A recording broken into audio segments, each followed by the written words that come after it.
मूर्ख मित्र, बहुत समय पहले की बात है। एक राज्य में एक राजा का राज था। एक दिन उसके दरबार में एक मदारी एक बंदर लेकर आया। उसने राजा और सभी दरबारियों को बंदर का करतब दिखाकर प्रसन्न कर दिया। बंदर मदारी का हर हुक्म मनाता था। जैसा मदारी बोलता, बंदर वैसा ही करता था।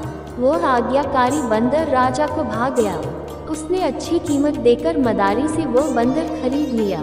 कुछ दिन राजा के साथ रहने के बाद बंदर उससे अच्छी तरह हिल मिल गया। वह राजा की हर बात मानता। वह राजा के कक्ष में ही रहता और उसकी सेवा करता था। राजा भी बंदर की स्वामी भक्ति देख बड़ा खुश था। वह अपनी सैनिकों और संतरियों से भी अधिक बंदर पर विश्वास करने लगा और उसे महत्व देने लगा।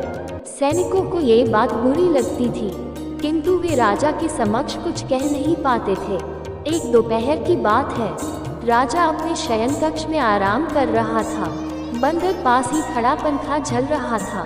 कुछ देर में राजा गहरी नींद में सो गया। बंदर वही खड़े खड़े पंखा झलता रहा।